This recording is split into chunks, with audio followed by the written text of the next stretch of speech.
Eh, Sí, por favor, sí, muchas sí, gracias. sí, se ve. Muchas gracias. Bien, hoy día vamos a ver las celdas fotovoltaicas, es decir, eh, un poquito cómo funcionan y cuáles son los principios que rigen a estas unidades que convierten la radiación solar en energía eléctrica de manera directa. Bien. Lo importante es entender que hay una interacción entre la radiación electromagnética, es decir, la radiación electromagnética contiene un campo eléctrico y un campo magnético que está oscilando. Y uno de los primeros fenómenos que sucede es la absorción, que quiere decir que esta radiación es tomada eh, justamente por los átomos, más precisamente por los electrones, quienes toman la energía de la radiación solar para brincar. Eso es lo que sucede. Ustedes conocen, obviamente son fenómenos cuánticos, pero en este momento no interesa. Lo que interesa es que si llega una onda electromagnética e incide sobre un electrón, este electrón lo primero que ha de hacer es absorberlo. Va a haber un proceso de excitación, es decir, va a subir a niveles energéticos superiores. Y lo que vamos a hacer es que este electrón que ha tomado energía electromagnética se vuelva un electrón libre, es decir, salga del átomo, ¿no?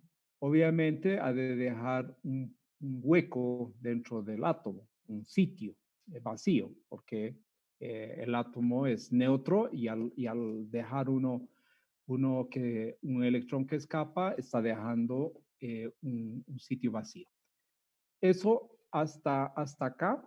Ahora, lo que tenemos que hacer una vez que los electrones están libres, ¿no? Los tenemos que recolectar. Y la única manera de recolectarlos es volviéndolos a poner dentro de un campo eléctrico. El campo eléctrico lo que tiene de ventaja es de modificar el movimiento de los electrones y también de los protones, obviamente. Pero como tengo electrones libres, entonces si los pongo dentro de un campo eléctrico, se van a dirigir en sentido contrario al campo eléctrico, pero van a tomar una dirección. Eso es lo que llamamos la parte de la separación de cargas.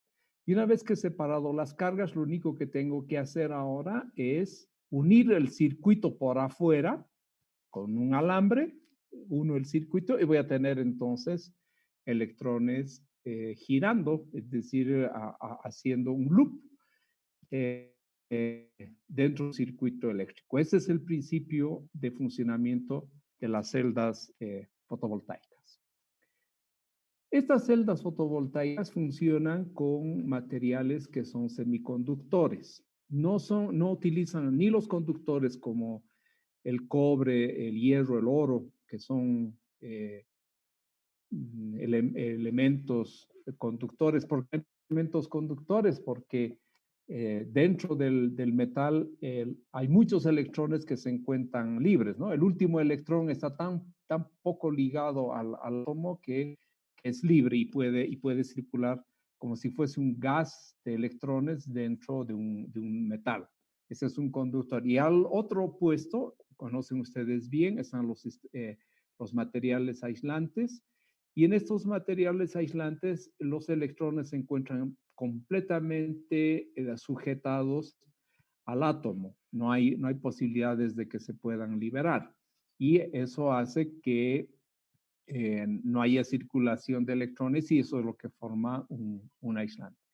Sin embargo, hay materiales intermedios, que son los semiconductores, fundamentalmente el silicio, y estos materiales tienen la característica de que bajo ciertas circunstancias pueden convertirse en conductores y bajo otras circunstancias estos materiales se vuelven aislantes. Es de ahí el término de semiconductor. Entonces, eh, lo que se utiliza básicamente en la energía solar van a ser estos semiconductores, fundamentalmente el silicio. Y lo que vamos a ver es que el silicio se modifica un poco su estructura para producir este campo eléctrico que estamos hablando. Entonces, hablando desde el punto de vista de cuántico, digamos, ¿no? Entonces, un sistema aislante es aquel que tiene la banda acá está la banda de valencia, donde están todos los electrones completamente sujetados al átomo y tienen que hacer un salto muy grande para volverse electrones libres. Entonces, el salto es bastante grande. Un semiconductor, esta distancia entre estas bandas, entre la banda aislante y la banda conductora, es mucho más pequeña. Y los electrones sí pueden saltar, pero hay un pero, ¿no? Necesitan un mínimo de energía, ya 1,3 electronvoltios es una manera de medir la energía, para que salten los electrones a la siguiente banda. Y lo que les comentaba, cada vez que un electrón salta a la banda conductora, deja un hueco en la banda de valencia, donde están los electrones completamente sujetos al átomo. Y en un metal, que es el de la izquierda acá, las bandas son tan cercanas, inclusive a veces se sobreponen estas dos bandas, de que los electrones con mucha facilidad pueden pasar de la banda de valencia a la banda de conducción y obviamente son muy buenos conductores. Pero para temas de energía solar se escoge estos del medio que son los semiconductores. ¿Cómo funcionan los semiconductores? El silicio fundamentalmente forma una estructura cristalina, como la que vemos acá, y cada línea que une un silicio con otro silicio son dos electrones. Tiene un enlace que se llama covalente. El silicio tiene valencia 4, ¿no?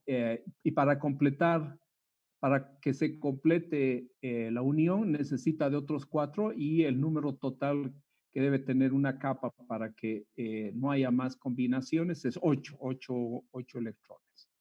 Entonces, de esa manera, cada silicio comparte con los vecinos de a 4 electrones y obviamente se hacen los 8 electrones y forman una red cristalina. Es realmente una red donde los electrones, perdón, los átomos están perfectamente acomodados formando lo que se llama una estructura cristalina. El silicio pertenece a este grupo que se llama a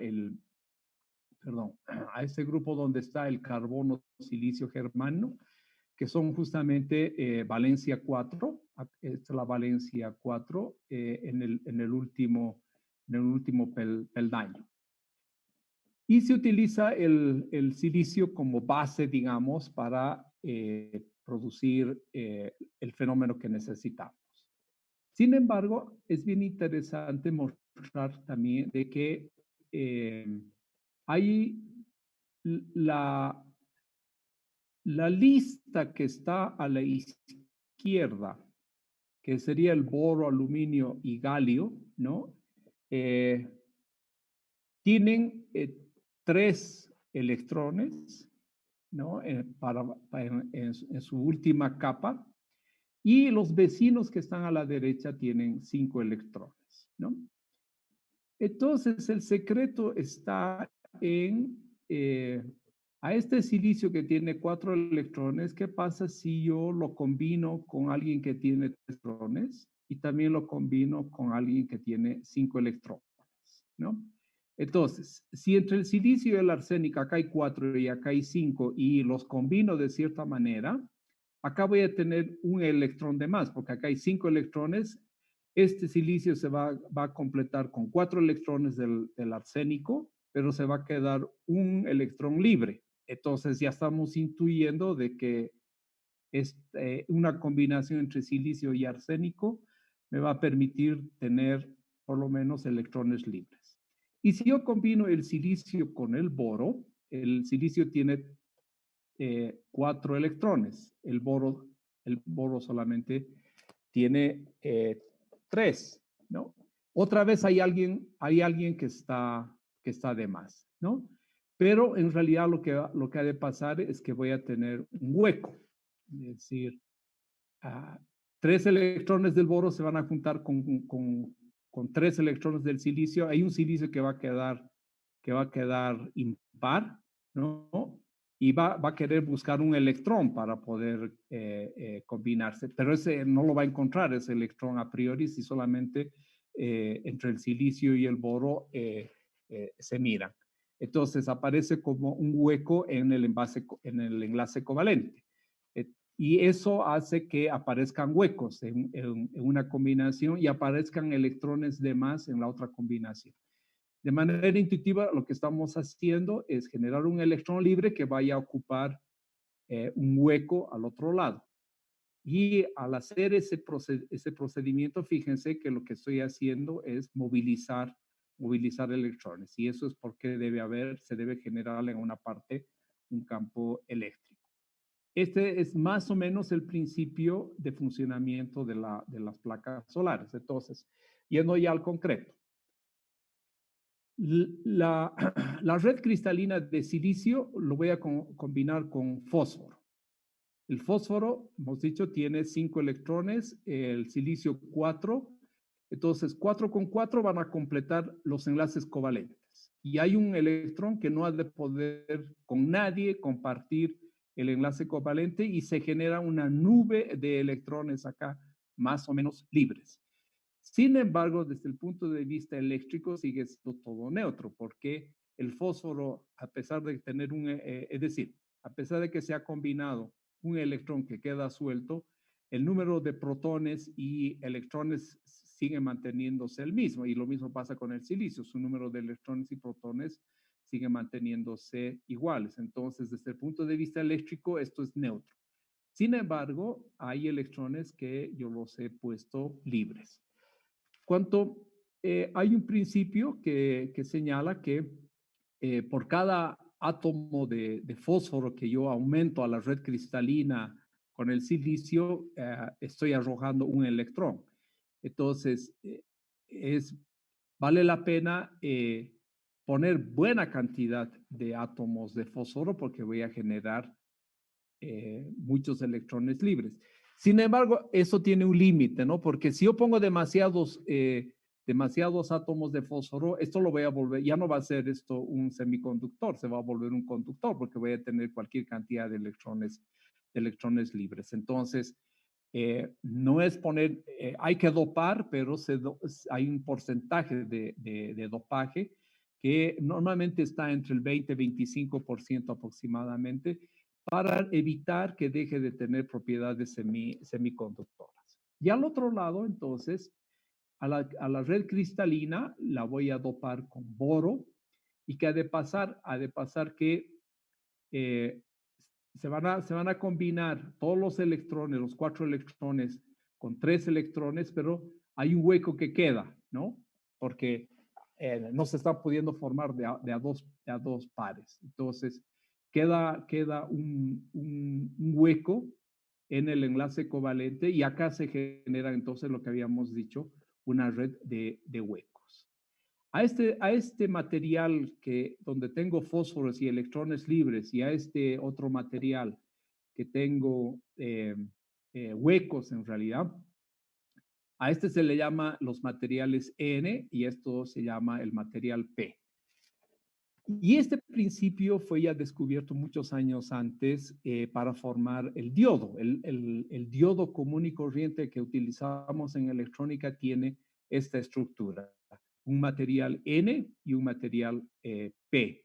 En el material E tengo un exceso de electrones y en el material P tengo un exceso de huecos, porque los electrones que quieren formar parejas, hay un electrón que no forma pareja y tiene por eso un hueco. ¿Y qué es lo que se hace con estos materiales? Simplemente se los junta uno contra el otro. Y obviamente los electrones van a fluir para tratar de ocupar los huecos que están en el otro lado. Eso es lo que ha de suceder. Y desde el punto de vista eléctrico, en el momento en que yo junte, efectivamente entre ambos se forma un campo eléctrico muy poderoso, es un campo eléctrico muy, muy fuerte Y tanto es así, normalmente estos materiales, el P y el N, son sumamente delgaditos, es decir, apenas son micras de grosor. Eh, eh, eh, para hacer una celda fotovoltaica, lo único que necesito son micras de ancho de este material y micras de ancho del otro material y ponerlos juntos, nada más. El momento en el que se ponen juntos, por este desequilibrio de electrones y de huecos, se genera efectivamente un campo eléctrico. Este campo eléctrico aprieta una de las plaquitas contra la otra placa con mucha fuerza y muchas veces si la estructura cristalina no es lo suficientemente sólida, termina destrozándose. Así de fuerte es el campo eléctrico entre, entre ambas placas.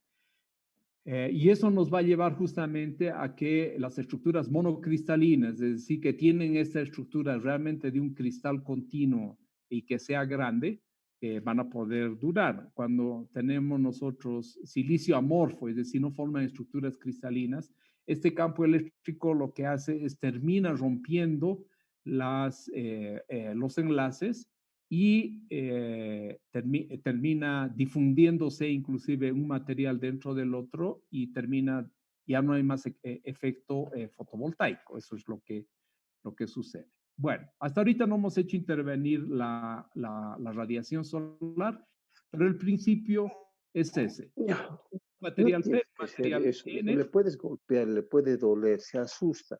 Una cosa es que juguemos, otra cosa es que yo te haga eso. Perdón.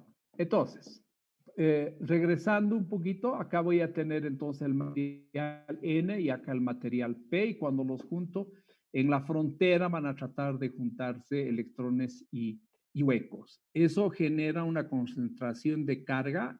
En un lado va a haber una carga negativa, en el otro lado una carga positiva, y en consecuencia aparece lo que decíamos, un campo eléctrico que tiene esta característica y al aparecer un campo eléctrico tengo obviamente un diferencial de voltaje. Y ese diferencial de voltaje es lo que permite que funcione el diodo todavía. No, hasta ahorita no hemos hecho intervenir a la radiación solar. La característica del diodo es de que en un sentido puede circular la energía eléctrica, pero no en el otro sentido, ¿no? Eso no lo vamos a ver a detalle ahora, pero lo que es importante es que simplemente por el hecho de juntar estos dos tipos de materiales, el material N y el material P, inmediatamente se genera un diferencial de voltaje porque existe un campo eléctrico que se ha generado. Es muy poderoso este campo eléctrico. Ahora, lo que hacemos en el siguiente instante, entonces, es lo que les decía, ¿qué pasa si cierro el circuito?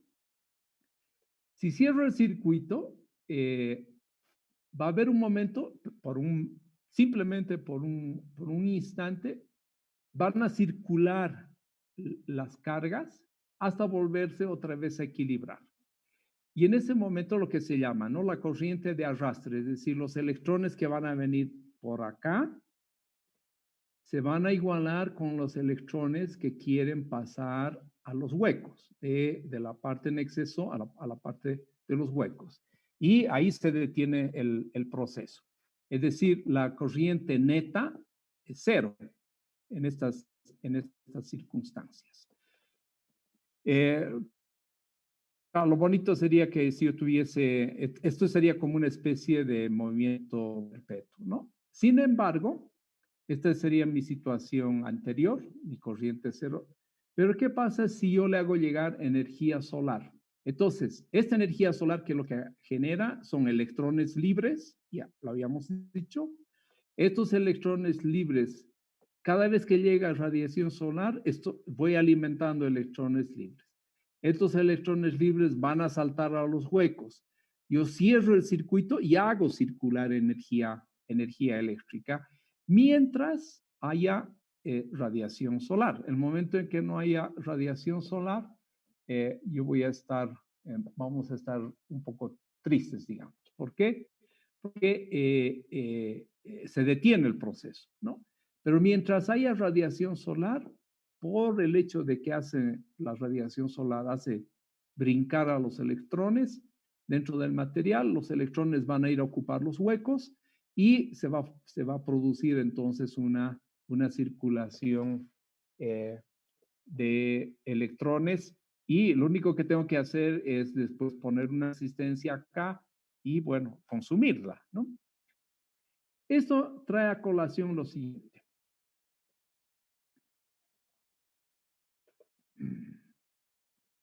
Cuando no tengo radiación solar que está llegando, esta es la curva, esta es la ecuación del diodo. Y obviamente la corriente es cero y al mismo tiempo la tensión es cero. No hay tensión a pesar de haber un campo eléctrico simplemente por el hecho de que está en equilibrio. Y esta es la curva de la ecuación del diodo. Pero cuando pongo energía solar, desplazo la curva del diodo y aparece una tensión y también va a aparecer una cantidad de corriente determinada, que es justamente lo que vamos a estudiar. Entonces, este es el principio así de sencillo bajo el cual se hacen mover los electrones poniendo un material P, un material N. El material N viene porque hay un exceso de electrones porque he puesto fósforo. Un material P es porque en el silicio he puesto boro que tiene menos electrones y por lo tanto el enlace covalente se queda con hueco y hacer brincar los electrones hacia los huecos y generar este proceso de circulación de energía eléctrica. Esto no voy a poder hacer si todo fuese metal, eso les puedo decir, porque cuando tengo un metal, es decir, no puedo yo generar el campo eléctrico acá, ¿no? Es decir, no hay manera.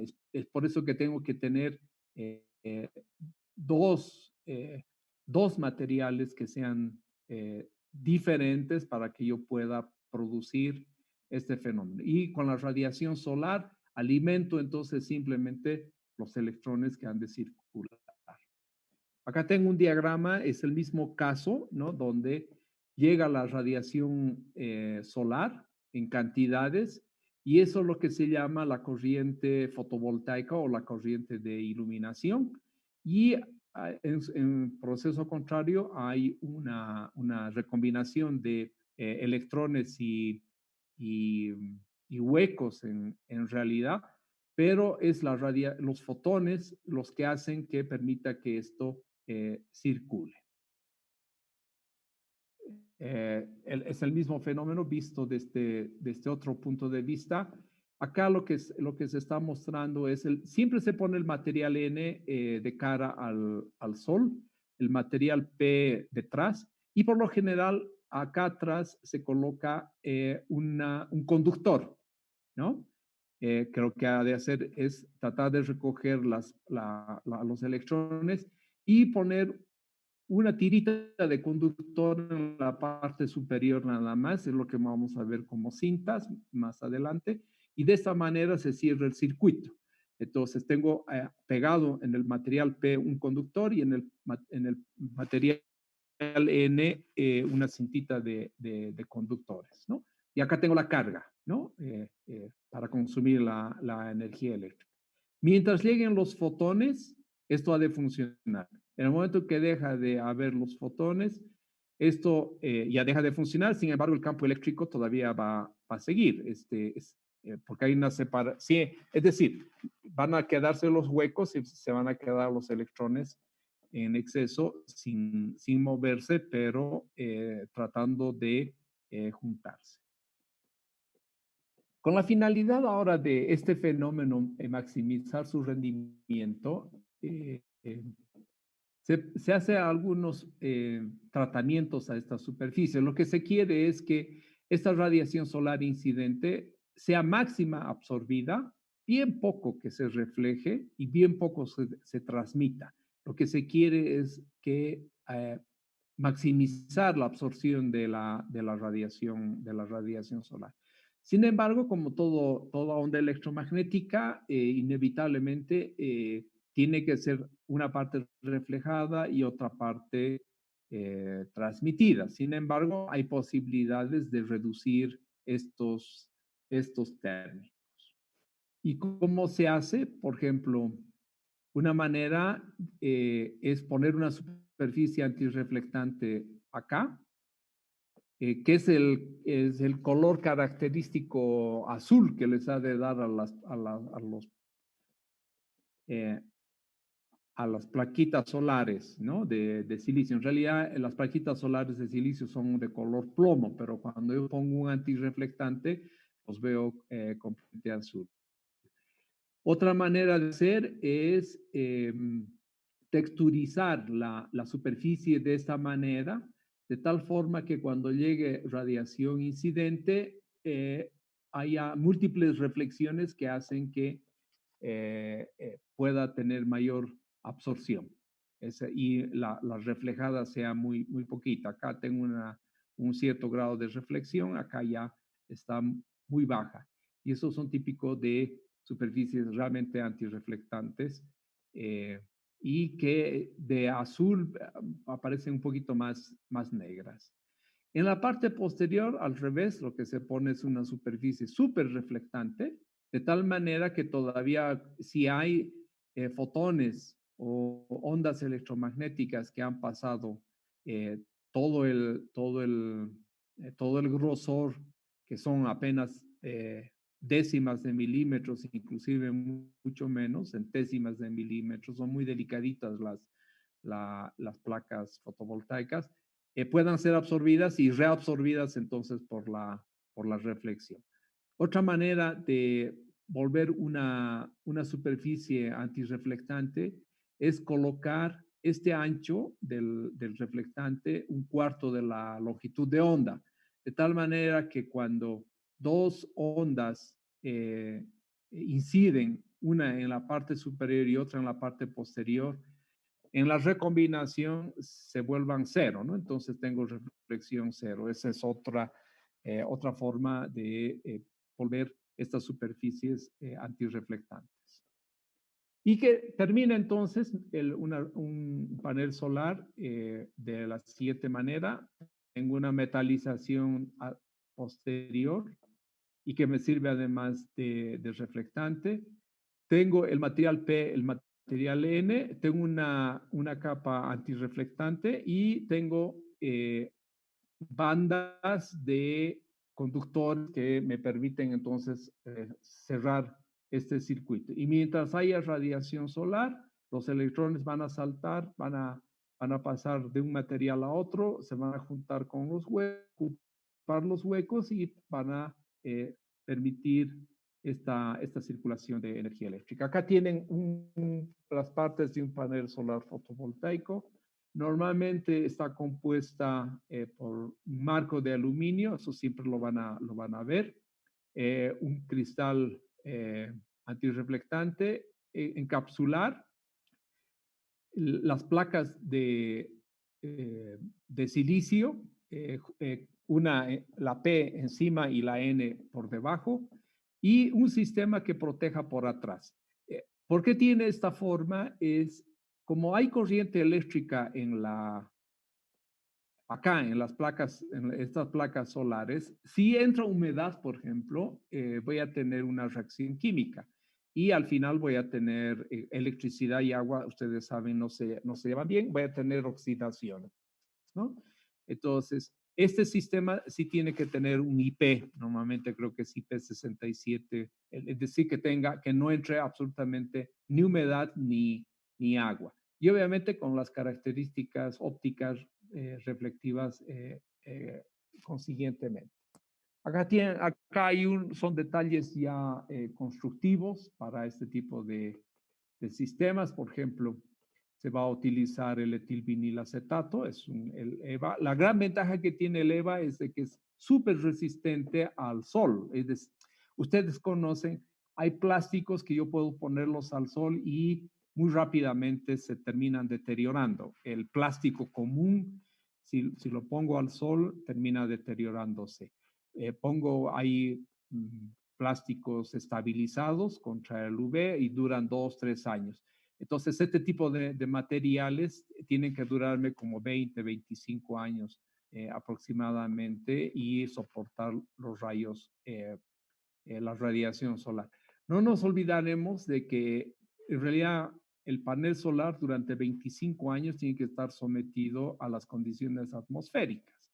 Y las condiciones atmosféricas son temperaturas extremas, calientes, frías, tiene que sufrir contracciones, dilataciones, tiene que sufrir golpes de calor, golpes de humedad y de sequedad.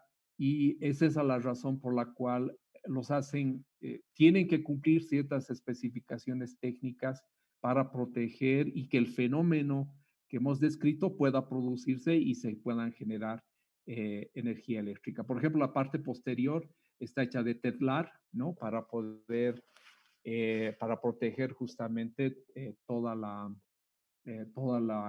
estructura. Eh, Nuevamente son este tipo de laminados que ya habíamos comentado hace un momento. Eh, Normalmente todos los paneles solares tienen un diodo de protección. Esto es para evitar justamente conectar de manera inversa. El panel solar, y creo que un poco, si no lo he dicho, pero genera simplemente corriente continua. Y eso es porque el campo eléctrico está en un solo sentido, ¿no? El PN genera un campo eléctrico en un solo sentido y por esa razón, cuando llega energía solar, en un solo sentido van a girar los electrones. Entonces es corriente continua. Normalmente llevan un diodo para evitar conexiones contrarias, pero no solamente eso, vamos a ver un poquito más adelante que este diodo tiene además otras funciones que es evitar que se genere un punto caliente. Lo voy a explicar un poquito más adelante. ¿Cómo se clasifican los paneles solares? Son silicio monocristalino, que es digamos, desde el punto de vista de duración, es el mejor de todos. Los silicios policristalinos, que son los monocristalinos, pero por clústeres, por grupos, se forma el policristalino. Y el silicio amorfo, que es muy barato, los paneles solares de silicio amorfo son muy baratos. Sin embargo, con lo que les decía es de que el material P y el material N se apretan uno contra el otro y el silicio amorfo terminan mezclándose ambos, es decir, combinándose, inclusive entrelazándose entre ambos y se pierde el efecto fotovoltaico. Y eso puede durar como 3, 4, 5, 7 años. No hay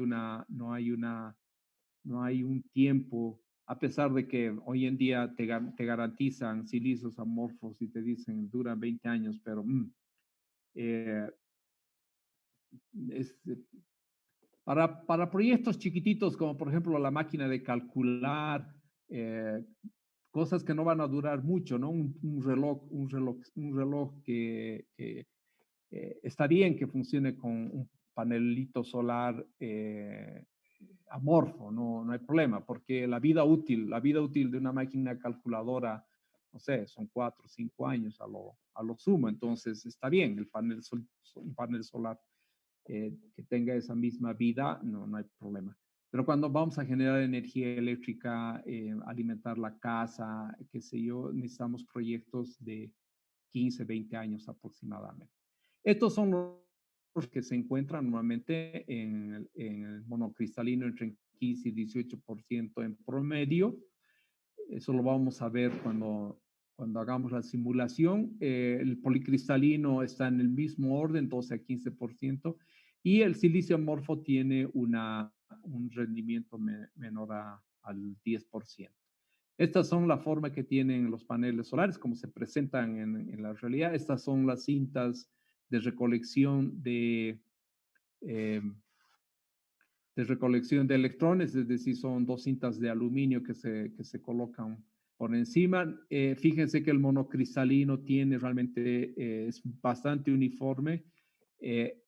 A través del antirreflectantes que se ve de este color, el policristalino, estos son cristales monocristalinos, pero que están uno al lado del otro, nada más, en diferentes orientaciones. Esa es la única diferencia. Pero, y tienen este tipo de estructura, de ahí se le llaman policristalinos. Y normalmente los de capa fina son bastante oscuros, ¿no? Y no tienen una estructura, no tienen este color. Normalmente se presentan prácticamente como negros.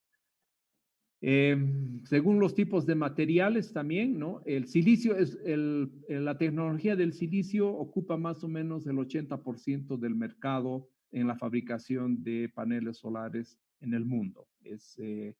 Y con la finalidad de bajar precios, se han hecho con otro tipo de semiconductores, arsenio de galio, teluro, este disoluro de cobre indio, polímeros inclusive, plásticos, conductores, polianilas, con la finalidad de bajar los precios. Efectivamente se bajan los precios, pero también la duración de estos son bastante dudosas. El arsenio de galio tiene el defecto de tener arsenio y el problema es el desechar el panel solar, contamina, si todo lo mismo pasa con el teluro de cadmio, ¿no? Entonces hay temas medioambientales de por medio. El silicio finalmente es arena y lo puedes volver a fundir y a moler. Estas son las estructuras cristalinas cuando vemos con un microscopio electrónico. Esta estructura es la que llamamos policristalina, son cristales, efectivamente, pero no están de manera uniforme. En cambio, acá yo tengo, en esta fotografía de la derecha arriba, tengo realmente los cristales bastante uniformes. Entonces, este es un monocristalino. Este es igual un policristalino, de mejor calidad que este otro, en todo caso, pero fíjense que los cristales están puestos de manera semi-ordenada. Una cosa que es importante es, y este sí está texturizado, ¿no? Es decir, cuando llega a la radiación solar acá, todavía ha de reflejarse y ha de generar mayor absorción, al igual que este otro. Hoy en día hay paneles solares que se llaman el silicio negro. No es que sea de silicio negro, siguen siendo silicio. Sin embargo, texturizan de tal manera que aparecen estas microtorres en la superficie. Son realmente microtorres y que cuando llega la radiación solar efectivamente es completamente absorbida. Y tienen esta forma, es decir, cuando uno los mira realmente son negros. Y negro quiere decir que no se está reflejando absolutamente nada, prácticamente nada. Y tienen relativa eficiencia, llegan hasta los 23.4 grados. Hay otro tipo de paneles solares, estos son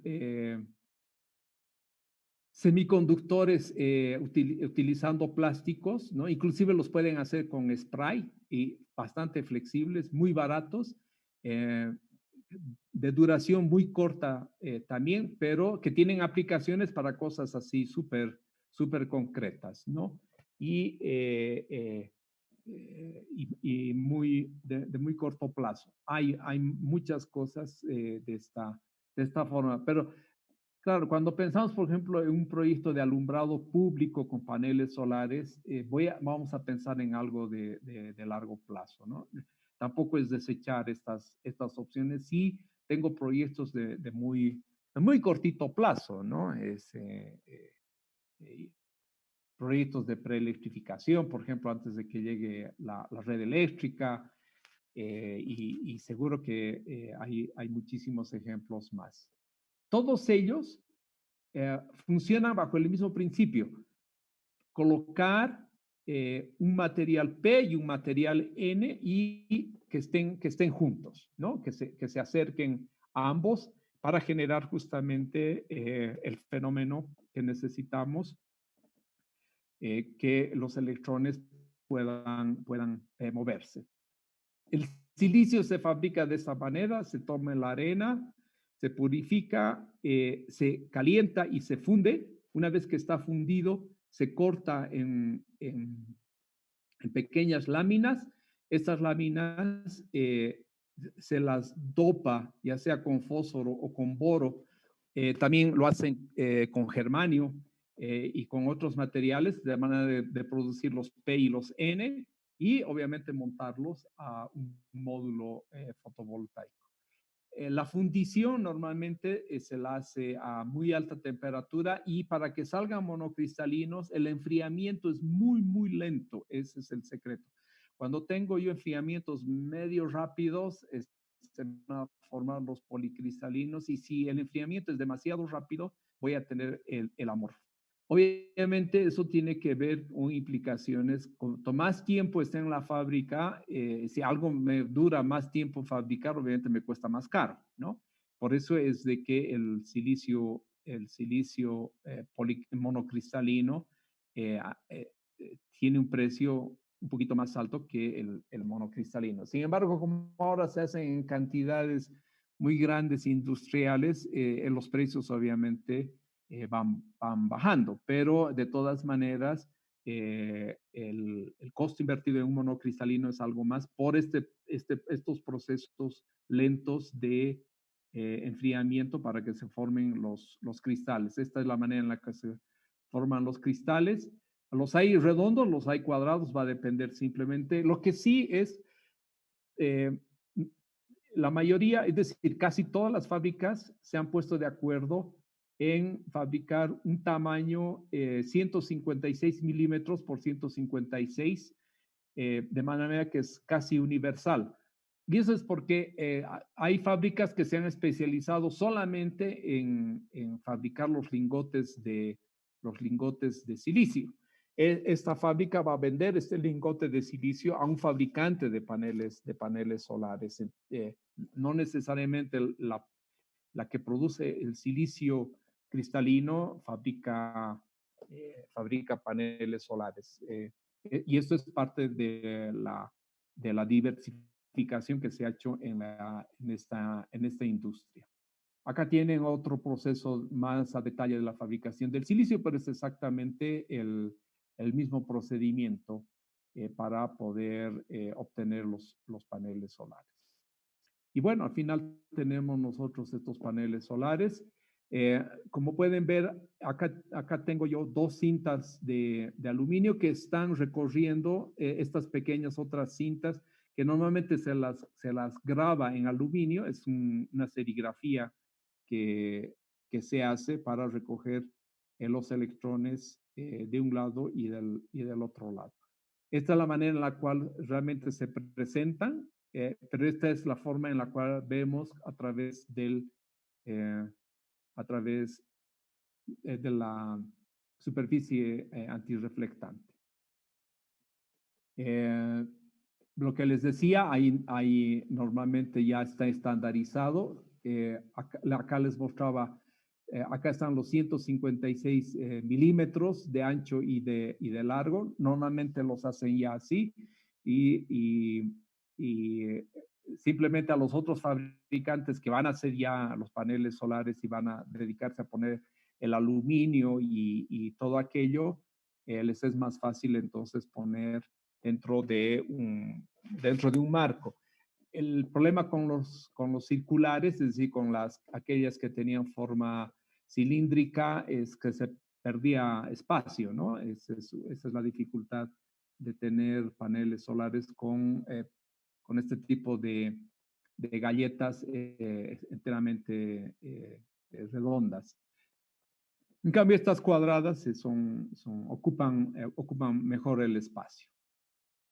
Uno también puede comprarse esto y montar simplemente ya directamente los paneles solares. Son bien delicaditos estas pequeñas galletas. Normalmente inclusive está normalizado no solamente el tamaño, sino inclusive la cantidad de amperios que se pueden recoger. Normalmente son más de 3 amperios, llegan a veces, hay plaquetas hasta de 8 amperios para 1000 vatios por metro cuadrado que cae de radiación. Y normalmente esta es la tensión 0,5, 0,49, la tensión que bota cada una de estas plaquitas fotovoltaicas. Y este es el ancho, 0,2 milímetros, es decir, 200 milésimas de milímetro, ¿no? Y esta casi está estandarizada. Tan delicadas se rompen muy, muy fácilmente. Y lo que se hace, se las conecta normalmente y siempre, en realidad en los paneles solares se las conecta en serie, no en paralelo. Es en serie de tal manera de que la corriente va a ser la misma, pero se van a ir sumando las tensiones. Y de acuerdo a la tensión que querramos, simplemente vamos a poner el número total de paneles, de estas pequeñas plaquetas. Normalmente vienen de 72, 36, ese es el número 18, 36, 72 plaquetas. Eso es porque el marco también está, para cortar los aluminios y hacer los marcos también se ha normalizado y de tal manera que sea esa cantidad la que va a entrar. Y están conectados efectivamente en serie. Entonces, el voltaje simplemente va a depender de la cantidad de plaquetas que veamos instaladas. Esta es la forma de conectarlas, ¿no? Bien, ahora para comparar, esto les comentaba un poquito antes, para comparar los paneles solares unos con otros, lo que se hace es, todos los paneles solares se hacen bajo condiciones que se llaman condiciones estándar de medición, Standard Test Condition, el STS o SEM en español. Todos los paneles se mide a 1000 vatios por metro cuadrado. Las fábricas que van a certificar o los institutos, laboratorios que van a certificar los paneles solares tienen un sol que emite 1000 vatios por metro cuadrado como primera situación. 2, a una temperatura ambiente, el ambiente es 25 grados, que son equivalentes a 298 grados Kelvin. Es la segunda condición, entonces es un laboratorio efectivamente con esas condiciones y lo que se llama a un ancho de la atmósfera de 1,5. Les había mostrado cuál era la definición del ancho de la atmósfera, AM se le llama a esa unidad, igual a 1,5. Eso es para probar los paneles solares. Para probar el panel solar, pero viendo la temperatura de la celda, las celdas obviamente por absorber simplemente calor, van a tener una determinada temperatura. Entonces, para determinar esta temperatura de la celda, se mide esa temperatura siempre a 800 vatios por metro cuadrado en un ambiente de 20 grados centígrados y con una velocidad de viento de 1 metro por segundo, y de esa manera se determinan las temperaturas de la celda, lo que se llama, pues, vamos a ver en las hojas de especificaciones de cualquier panel solar, que estas llevan el Nominal Operating Cell Temperature, es NOCT, y en español se las conoce como la temperatura de operación nominal de la celda. Este va a ser un dato que tenemos que poner en nuestra simulación. Bien, vamos a empezar un poquito para adelantar cómo se empieza a modelizar los paneles solares. La temperatura ambiente es un dato que no es constante a lo largo del día y lo que se hace normalmente es tomar la temperatura máxima, la temperatura mínima. Esto te lo dan para todos los días y también para el año típico y para el día típico. Y se modeliza a través de de esta ecuación, es como un coseno, es decir, en un día que no haya cambios bruscos de temperatura, la temperatura del aire sube como un coseno y también desciende como un coseno. Esto es entre la hora de TS, es la hora de salida del sol, hasta las 15 horas, tiene esta forma de acá, y desde las 15 horas hasta la puesta del sol del día siguiente, tiene esta otra forma. Entonces, tenemos un modelo para la temperatura ambiente. También tenemos un modelo para la temperatura, perdón, para la temperatura, perdón, para la temperatura de la temperatura de la celda siempre va a ser la temperatura ambiente más la temperatura a la cual el laboratorio ha medido, menos 20 sobre 800 por la radiación que está incidiendo en sobre ese panel solar. La temperatura de la celda veremos un poquito más adelante cómo funciona. Entrando al tema de la modelización del panel solar, el panel solar se compone del diodo, este es el material PIN, ¿no? La corriente fotovoltaica que proviene de la radiación solar y acuérdense, sobre todo los colegas eléctricos, que todo circuito yo puedo reducir a un circuito de Thevenin y que me dice que tengo que tener una resistencia en paralelo al circuito y una resistencia en serie.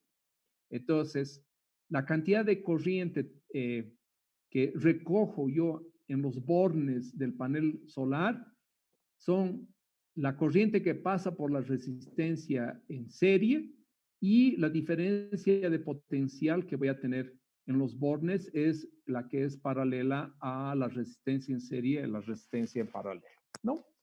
Este es el circuito básico entonces de un sistema, de un panel solar. Y todas las ecuaciones, utilizo Kirchhoff para determinar las ecuaciones y me doy cuenta de que la corriente fotovoltaica va a ser la corriente que pasa por el diodo, más la corriente que pasa por la resistencia en paralelo, más la corriente que pasa por la resistencia en serie, que es la corriente que recogemos, ¿no? Entonces acá la hemos escrito tomando Kirchhoff.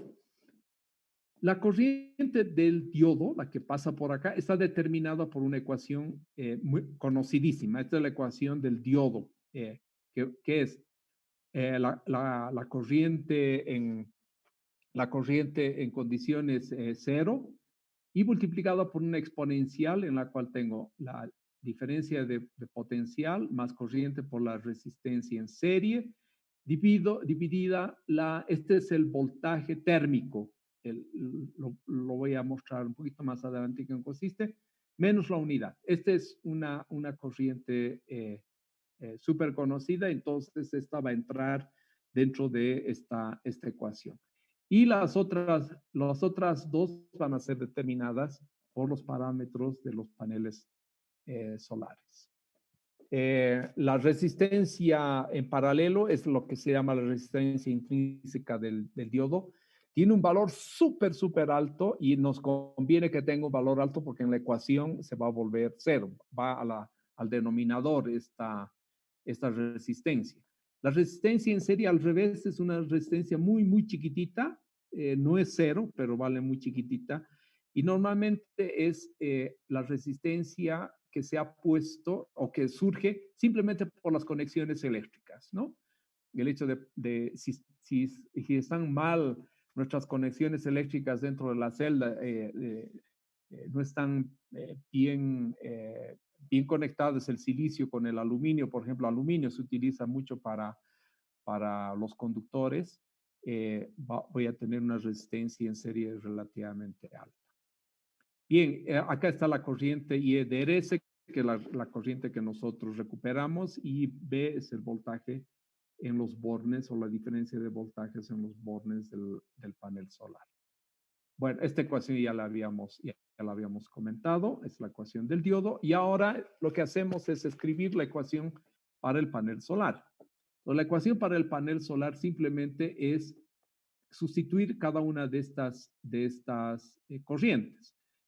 Entonces, la corriente del diodo viene dada por esta ecuación. La corriente sobre la resistencia en paralelo es sumamente sencillo resolver. Simplemente es el voltaje, la diferencia de voltaje acá, más la caída de tensión en esta resistencia, dividida la resistencia en paralelo, y eso es lo que tengo acá escrito. Entonces tengo el voltaje de los bornes más la caída de tensión en la resistencia en serie, dividida la resistencia en paralelo. Y si yo coloco entonces todos estos elementos en mi ecuación fundamental, voy a tener que la corriente total ha de ser la corriente generada por el panel, por la radiación solar, menos la corriente del diodo. Es un menos porque en este nodo está saliendo de la línea principal, y menos también la resistencia en paralelo, que es la que está saliendo. Como la resistencia en paralelo es demasiado grande, este término prácticamente se hace cero y se reduce entonces a una ecuación un poquito más sencilla. ¿Cuál es la dificultad de esta ecuación? Nada más, hay una pequeña dificultad. Es que la corriente está en ambos lados. Fíjense, la corriente que sale de nuestro panel solar está a la izquierda y también está a la derecha. Esto es lo que se llama una ecuación implícita.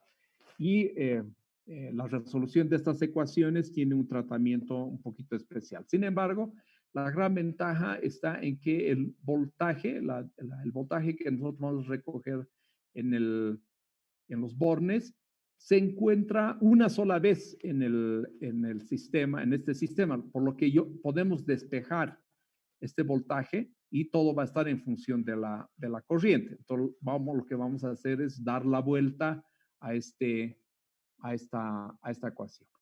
La otra dificultad está en que no conocemos I de PV y I0, la corriente de diodo en condiciones cero, y esta corriente tampoco las conocemos. Necesitamos caracterizarlas.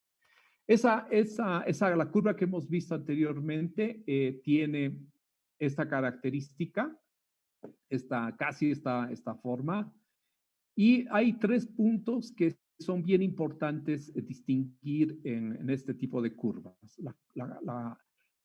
Se supone primero que está cayendo una radiación solar determinada, en este caso está cayendo 800 vatios a una temperatura de 25 grados para una placa determinada, y me ha arrojado este tipo de ecuación. 3 puntos. Es el punto, acá están las corrientes en el eje de las Y's, y en el eje de las X están las diferencias de potencial. Este punto de acá, cuando el voltaje es cero, quiere decir que estoy en una situación de cortocircuito. Por lo tanto, esta es la corriente de cortocircuito. Al revés, cuando tengo el voltaje, cuando tengo la corriente completamente cero, ¿no? Es decir, no circula corriente, estoy en una situación de voltaje de circuito abierto, y va a corresponder a este punto que lo tenemos acá sobre el eje de las X. Y finalmente, el punto de máxima potencia, que es la potencia máxima que podemos extraer de un panel solar, que va a corresponder justamente al codo. Obviamente, este punto lo podemos determinar simplemente por una derivada, ¿no? Es decir, si yo derivo, entonces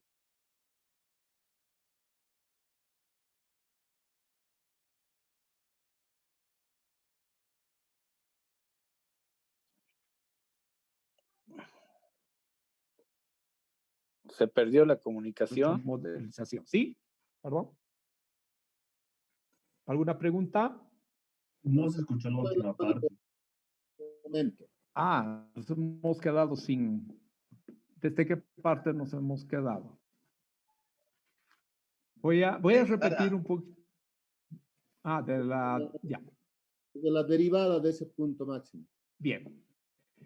3 puntos son importantes en los paneles solares. Los paneles solares se caracterizan por esta curva corriente voltaje. Siempre tienen esta forma. Y los 3 puntos que nos interesan a nosotros es el circuito la corriente de cortocircuito, que es la corriente que se encuentra acá en este punto máximo, en este punto. Y es cuando sucede que la tensión es cero, ¿verdad? Cuando no tengo tensión, cuando la tensión es cero, quiere decir que está pasando toda la corriente. Entonces tengo la corriente de cortocircuito. Acá al revés, la corriente cero quiere decir que el circuito está abierto. Entonces esta se llama la corriente de circuito abierto. Y finalmente la corriente máxima de trabajo máximo, porque acá la potencia debe ser máxima, ¿no? Y si multiplico la tensión máxima por la corriente máxima, voy a tener la potencia máxima, que corresponde a este punto. Este punto normalmente se lo encuentra por derivada. Es una derivada simplemente, ¿no? Lo que se hace es que el panel solar trabaje en este punto. Puede trabajar obviamente en otros puntos, eso no hay problema. Sin embargo, pierdo potencia, esa es la única pena. Pero si queremos nosotros trabajar de manera óptima, tenemos que hacer que el panel solar trabaje acá. Y para hacerlo trabajar en este punto, lo único que tengo que hacer es ajustar la carga, en realidad que el panel solar mire una carga, si quieren, mire una carga tanto resistiva como, no sé, que pueda hacer que siempre se encuentre en este punto. Y eso es la intervención de un poco de electrónica, pero eso no es ya complicado hacer. Bien, estas son las características. Ahora voy a un poquito jugar con las ecuaciones, pero veo que son justamente las 8:30 y nos daremos, por favor, 5 minutitos de pausa y regresamos en 5 minutitos para terminar esta última parte.